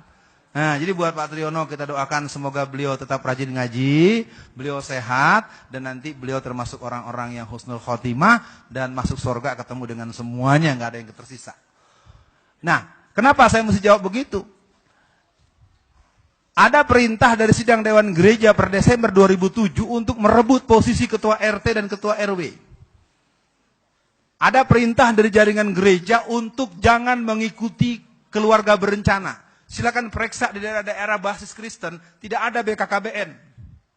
Kalaupun ada cuma pelangnya aja, tapi nggak ada operasi kegiatannya. Ya, kaum muslimin digecek-gecek anaknya dua saja. Coba lihat anak-anak pendeta, coba lihat anak-anak orang Cina, itu anaknya puluhan. Istrinya satu, tapi simpenannya sampai 25. Saya tidak bergurau. Satu hari saya pulang mengisi pengajian di Rawabelong, Jakarta Barat. Waktu saya naik mikrolet, saya dengar ada orang lagi ngobrol dengan orang di dalam angkutan umum tuh. Dari mana loh? Ini bahasa Jakarta ya. Dari mana loh? Ini habis nganterin titipan. Titipan apa? Biasa buat bos. Bos ngapain? Buat bininya. Bini yang mana? Bini yang ke-15. Ya, jadi ternyata mereka selalu kalau pergi ke hajatan, pergi kondangan, istri cuma satu. Tapi di belakang, karena ini ada yang disebut dengan demographic war. Di Jakarta, penduduk pertama itu adalah orang dari Jawa Tengah dan Jawa Timur, disebut dengan orang Jawa. Walaupun orang Jakarta Jawa juga. Yang kedua orang Sunda. Nomor 3 Cina. Ya, jadi kalau saya suka agak sedikit emosi dengan kawan-kawan yang mengaku putra daerah Jakarta. Jangan pada belagu. Orang Jakarta nggak sampai 15%. Ranking pertama Jawa, Tengah Jawa Timur. Ranking kedua Jawa Barat. Ranking ketiga Cina. Makanya nanti Jakarta akan menjadi kota sentral Cina. Maka kuncinya adalah Pilkada Solo. Kalau Solo nanti tidak mampu membangun basis sebagaimana kita mensikapi parade salib. Ingat kan ya? Dulu ada parade salib, lalu ada parade tauhid. Jadi Solo ini tempat penempan tombol das. Kalau di sini kalah, maka di Jakarta mungkin agak lemes sedikit. Kalau mau menang ya berarti kita buat rancangannya dan bagaimana tentu bukan di forum ini. Nah, pertanyaan pertama, bagaimana generasi muda? Saya pikir lakukan saja proses-proses membangun komunitas. Kalau jihad pagi bisa rutin setiap hari Ahad, bagaimana ada kelompok diskusi atau FGD atau komunitas remaja yang mereka punya pertemuan rutin. Pengajian misalnya, tadarusan misalnya. Kalau di Jakarta itu ada komunitas pejuang subuh atau anak-anak pencinta Quran, ada Kigen yang dibesut oleh Ustadz Bakhtiar Nasir. Jadi bentuk komunitas-komunitas, saya pikir itu pertama. Yang kedua, mendirikan komunitas anti komunis apakah akan dilindungi? Tidak ada yang melindungi kecuali Allah Subhanahu wa taala. Iya. Ya. Kalau begitu, maaf ya, saya ingin mengatakan di sini masih ada rasa takut di hatinya. Enggak apa-apa. Saya siap nanti sekali waktu kalau memang perlu beberapa kali. Karena tidak ada pilihan. Kaum komunis itu sebetulnya adalah musuhnya para nabi. Mereka yang mengajak orang anti Tuhan, mengajak orang untuk pro pelacuran, pro bentuk-bentuk maksiat. Jadi sesungguhnya melawan komunisme adalah melawan kemaksiatan yang lebih berbahaya karena wilayahnya adalah anti kepada Allah secara prinsipil. Cuma mereka pura-pura ditutup-tutupi. Jadi yang akan melindungi tentu adalah hukum. Bentuklah kita organisasi yang berbadan hukum yang tetap. Kalau belum, yang penting apa yang ada. Di sini kan ada kegiatan pelajar MTA, apakah berupa OSIS ataupun apa namanya. Yang kedua, Mas Budi Santoso, saya bukan orang yang terlalu konstitusional. Karena negeri kita ini kan negeri yang tanggung. Negeri ini mesti menjadi negeri yang bersyariat Islam. Maka ajarannya adalah, arahannya adalah, mari kita keluar negara ini tidak bertentangan dengan konstitusi yang berlaku, tetapi lebih mendahulukan ketentuan Allah dan Rasulnya. Nah mudah-mudahan ini bisa dibahas secara lebih cerdas. Soal kembali kepada Undang-Undang Dasar tahun 45, saya tidak berbicara bagaimana caranya, karena kita sudah terlanjur menyerahkan leher kita kepada musuh. Sekian miliar US dollar diambil untuk memporak-porandakan undang-undang. 144 lebih undang-undang di negara kita dihasilkan untuk kepentingan orang di luar negara kita. Sulit saya membayangkan negeri ini dibangun dengan sangat serius, tetapi tata kelola dalam sistem kelola politik dan tata negaranya dibuat untuk memudahkan orang lain. Contoh yang paling agak kurang nyaman, saya ini sebenarnya agak was-was tapi saya harus sebut. Kasus pencopotan atau penghentian Freeport. Sebetulnya kalau posisi itu dalam posisi menghentikan perjanjian kontrak, saya pikir bagus.